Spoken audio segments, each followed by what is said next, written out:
পিয়ালি ও পলাশ দুটি বৃত্ত এঁকেছে যাদের ব্যাসার্ধের অনুপাত 4:5। হিসাব করে দুজনের আঁকা বৃত্তের ক্ষেত্রে ক্ষেত্রফলের অনুপাতটা লিখি।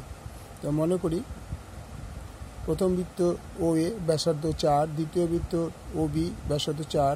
তো পলাশের আঁকা বৃত্তাকার ক্ষেত্রে ব্যাসার্ধ এগোচ্ছে আর একে, তখন এটা পলাশের আঁকা, এবং পিয়ালির আঁকা বৃত্তের ব্যাসার্ধ আরও 1, এটা পিয়ালির আঁকা। দেখো মনে করি দুজনের বৃত্তের ব্যাসার্ধের পরিমাণ 4x ও 5x। তাহলে আর এই যে ব্যাসার্ধ আর ইকুয়াল টু 4x একক, আর পিয়ালির ব্যাসার্ধ আরও 1 ইকুয়াল টু 5x একক। তাহলে ক্ষেত্রফল কত হবে? পাই আর স্কোয়ার। পাই আর এর বদলে কী বলছে? 4x তার স্কোয়ার, এবং পাই আর ওয়ানের ক্ষেত্রে পাই ওয়ান স্কোয়ারগুলো পাই ইন্টু 5x তার হোল স্কোয়ার। তাহলে পাই আর স্কোয়ার, এই যে পাই আর স্কোয়ার, আর এই pi by pi r one square, আর বুঝুন এই পাই আর স্কোয়ার বাই এই pi r one square equal to যে pi 4x whole square by pi 5x whole square. তার মানে 4x স্কোয়ার মানে 4 4 16x স্কোয়ার এখানে হয়েছে, আর 5 স্কোয়ার মানে 5 5 25x স্কোয়ার হয়ে গেল। তাহলে এবার খেয়াল করে দেখো পাই পাই কেটে গেছে, তাহলে কী থাকছে পরবর্তীকালে? Pi r one square by per one square equal to এত।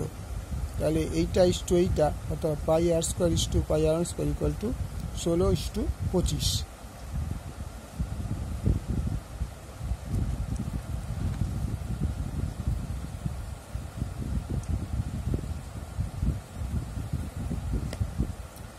তাহলে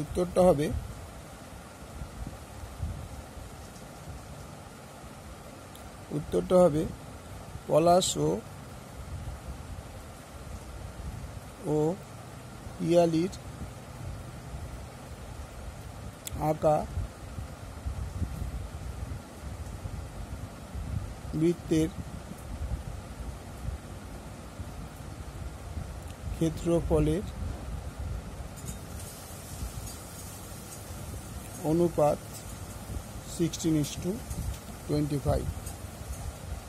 ওকে, পুরো অঙ্কটা দেখে নাও একবার।